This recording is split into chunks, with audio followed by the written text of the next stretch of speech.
Assalamualaikum warahmatullahi wabarakatuh. Kami dari kelompok 3, perkenalkan nama saya Nurul Asikin. Di sini saya akan membuka materi presentasi yang judulnya berjudul Sekolah, Prestasi, dan Pekerjaan. Transisi masa sekolah, prestasi, remaja bekerja, dan karir. Dan contoh kasusnya itu bimbingan dan konseling karir. Transisi masa sekolah. Sekolah merupakan lembaga pendidikan formal yang secara sistematik melaksanakan program bimbingan, pengajaran, dan latihan dalam rangka membantu siswa agar mampu mengembangkan potensinya, baik yang menyangkut aspek moral, spiritual, intelektual, emosional, maupun sosial. Masa usia sekolah menengah bertepatan dengan masa remaja. Masa remaja merupakan masa yang banyak menarik perhatian karena sifat-sifat khas dan peranannya yang menentukan dalam kehidupan individu dalam masyarakat orang dewasa.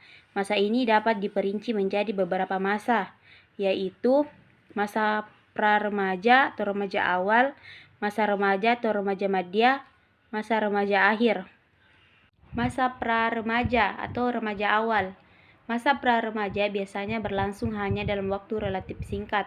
Masa ini ditandai oleh sifat-sifat negatif pada si remaja. Secara garis besar, sifat-sifat negatif ini dapat diringkas yaitu negatif dalam berprestasi, baik prestasi jasmani maupun mental.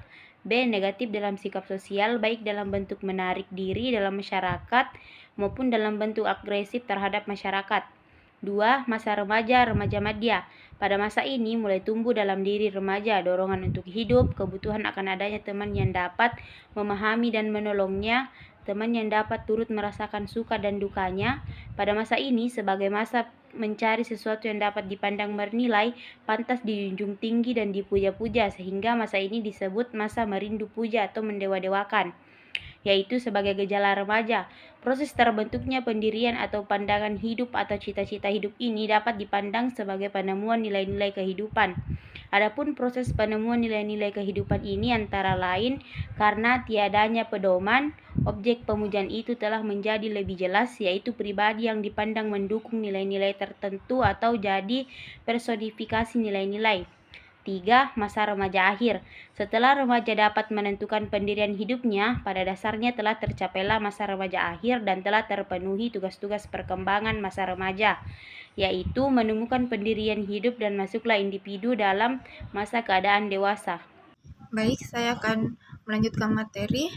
Jadi materi selanjutnya itu masa remaja merupakan masa peralihan antara masa kehidupan anak-anak dan masa kehidupan orang dewasa, di mana masa remaja sering dikenal dengan masa pencarian jati diri, disebut dengan ego identity, di mana masa remaja ditandai dengan sejumlah karakteristik penting, yaitu yang pertama mencapai hubungan yang matang dengan masa sebaya, dan kedua itu dapat menerima dan belajar peran sosial sebagai pria atau wanita dewasa yang dijunjung tinggi oleh masyarakat, dan yang ketiga itu menerima keadaan fisik dan mampu menggunakan secara efektif, yang keempat mencapai kemandirian emosional dari orang tua dan orang dewasa lainnya, yang kelima memiliki dan persiapan karir di masa depan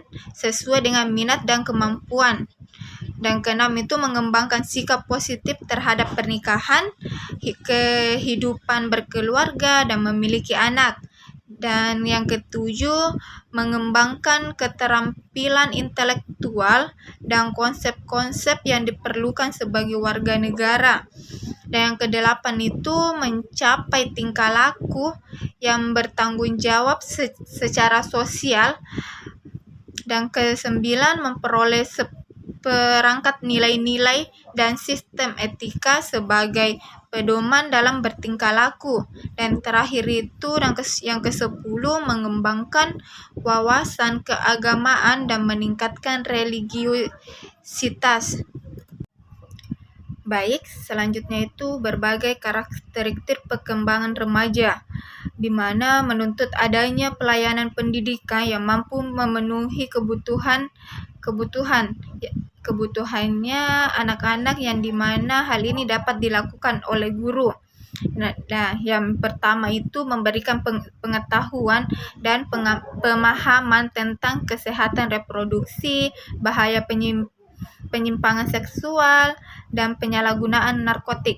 Dan yang kedua itu membantu siswa mengembangkan sikap apresiatif terhadap postur tubuhnya atau kondisi dirinya. Dan yang ketiga itu menyediakan fasilitas yang memungkinkan siswa mengembangkan keterampilan yang sesuai dengan minat dan bakatnya, seperti sarana, olahraga, kesenian, dan lain-lain. Dan yang keempat itu memberikan pelatihan untuk mengembangkan keterampilan memecahkan masalah dan mengambil keputusan. Dan yang kelima, melatih siswa mengembangkan resiliensi, kemampuan bertahan dalam kondisi sulit dan penuh dengan godaan. Dan yang keenam itu menerapkan model pembelajaran yang memungkinkan siswa untuk berpikir kritis, refleksif, dan positif. Dan yang ketujuh itu membantu siswa mengembangkan etos kerja yang tinggi dan sikap wiraswasta. Dan yang kedelapan itu memupuk semangat pada keberagaman siswa melalui pembelajaran agama terbuka ataupun lebih toleran. Dan yang terakhir itu yang kesembilan, menjalin hubungannya yang harmonis dengan siswa dan bersedia mendengarkan segala keluhan dan problem yang dihadapinya, dan dapat menerima dan belajar peran sosial sebagai pria atau wanita dewasa yang dijunjung tinggi oleh masyarakat. Baik, materi selanjutnya yaitu bagian B, prestasi masa remaja. Prestasi yang baik dapat memberikan kepuasan pribadi dan ketenaran. Inilah sebabnya mengapa prestasi baik dalam olahraga, tugas-tugas sekolah, ataupun berbagai kegiatan sosial menjadi minat yang kuat sepanjang masa remaja. Bila prestasi yang baik diharapkan memberi kepuasan bagi remaja, maka prestasi itu mencakup bidang-bidang yang penting bagi kelompok sebaya dan dapat menimbulkan harga diri dalam pandangan kelompok sebaya. Misalnya, kalau teman-teman menaruh minat pada keberhasilan akademis, maka nilai-nilai akademis yang tinggi akan merupakan prestasi yang memuaskan. Tetapi sebaliknya, bila prestasi tidak dihubungkan dengan nilai akademis yang baik, melainkan dengan keberhasilan dalam atletik, maka prestasi akademis tidak memuaskan bagi remaja. Bagian C, remaja bekerja dan karir. Pada akhir masa remaja, minat pada karir seringkali menjadi sumber pikiran. Seperti diterangkan oleh Thomas, bahwa pada saat remaja belajar membedakan antara pilihan pekerjaan yang lebih disukai dan pekerjaan yang dicita-citakan. Remaja yang lebih tua memikirkan apa yang akan dilakukan dan apa yang mampu dilakukan. Semakin mereka mendengar dan membicarakan berbagai jenis pekerjaan, semakin ia kurang yakin mengenai apa yang akan dilakukan. Remaja juga memikirkan cara untuk memperoleh pekerjaan yang diinginkan.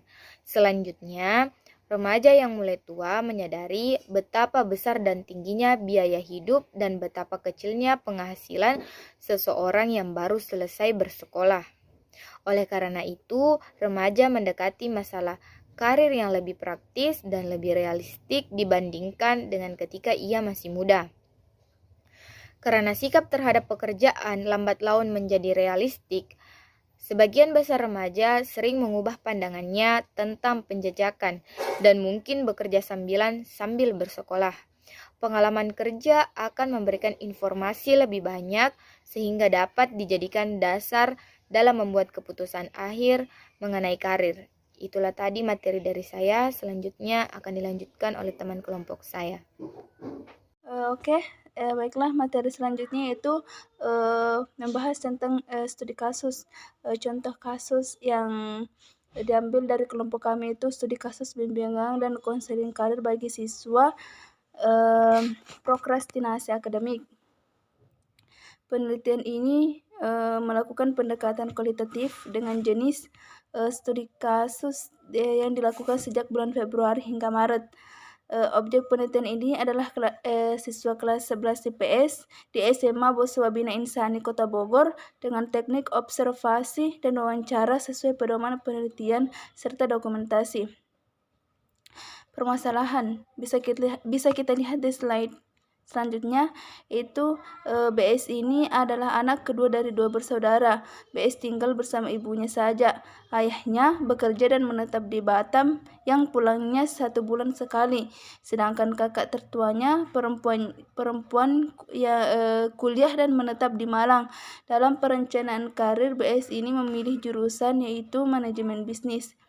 Persiapannya saat ini mulai les privat, meskipun ternyata nilai akademik ekonomi BS ini belum tercapai sesuai standar kriteria ketuntasan minimal atau KKM.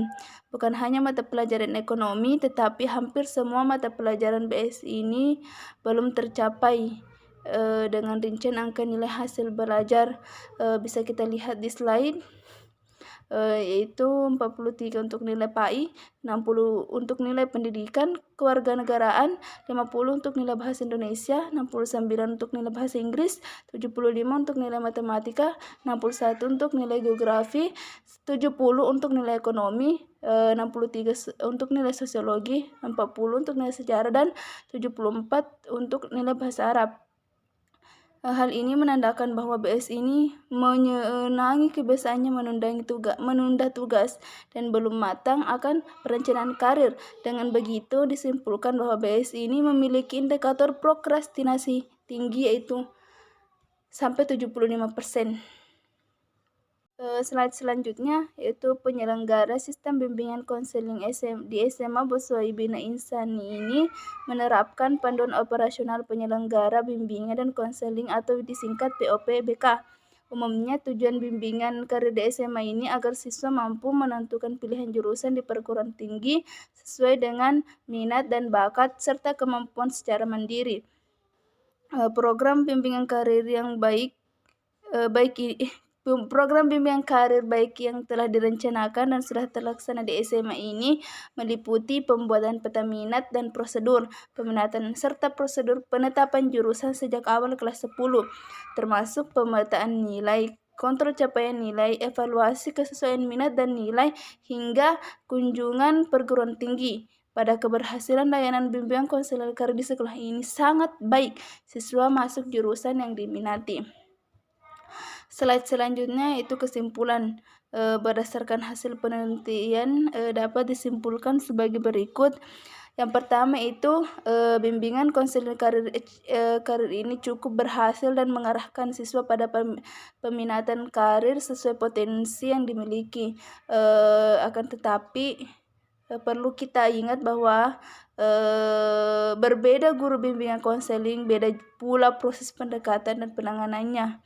Juga dengan berbagai macam karakteristik siswa ini mengantarkan guru bimbingan konseling ini dituntut untuk dapat lebih ideal dalam menangani dan mengarahkan siswa.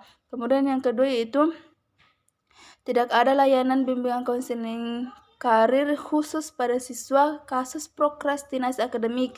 Hanya saja guru bimbingan konseling di sini bekerja lebih intens berkoordinasi dengan siswa tersebut dalam konseling individual, karena mayoritas siswa yang merasa